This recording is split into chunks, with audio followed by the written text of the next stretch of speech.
চলেছ তাদের জন্য খুবই ইম্পর্টেন্ট দুটো অঙ্ক।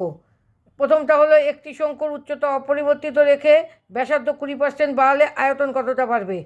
উত্তরের অপশানগুলো 10%, 20%, তারপরে হচ্ছে 12%, 44%। তাহলে আমরা যদি ব্যাসার্ধ আর এবং উচ্চতা এইচ ধরি, তাহলে প্রথম আয়তনটা হচ্ছে 1/3 পাই আর স্কোয়ার এইচ। এবার উচ্চতাটাকে 20%, ব্যাসার্ধটাকে 20% বাড়াবে। তাহলে ব্যাসার্ধ প্রথম 8 ছিল, তার 20% যদি যোগ করে দাও তাহলে হয়ে গেল 6r/5। সেক্ষেত্রে তোমাদের শঙ্কুটার নতুন আয়তন হয়ে যাচ্ছে 1/3 into 6r/5 whole square into H ঘন একক।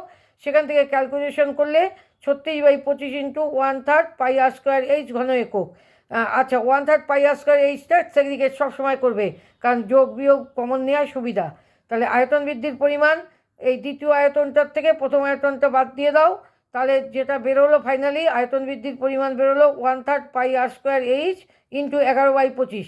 শতকরা কীভাবে করে, বৃদ্ধির পরিমাণ বাই হচ্ছে মূল আয়তন ইন্টু 100, পার্সেন্টেজ নিলে বাড়াচ্ছে। ভালো করে ক্যালকুলেশন করে দেখো, 44%, অপশান ডি।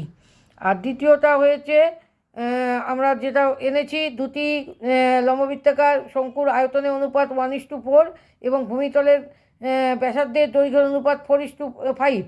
তাহলে তাদের উচ্চতার অনুপাত কী হতে পারে? 1:5, 5:4, 25:16 এবং 25:64।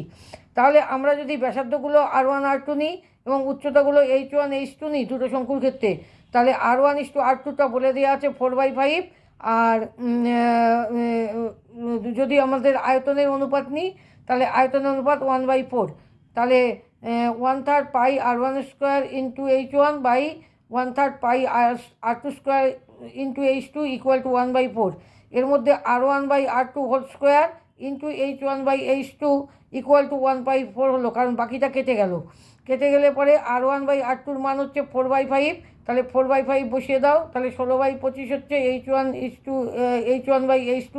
Equal to 1/4। তাহলে H1/H2 ইকুয়াল টু 1/4 গুণ 25 × 16। ক্যালকুলেশন করলে বাড়াচ্ছে 25:64। 25:64 কোন অপশানে আছে? তোমাদের ডি অপশানে আছে। তাহলে এটা হচ্ছে অপশান ডি কারেক্ট। এগুলো খুবই ইম্পর্টেন্ট অঙ্ক।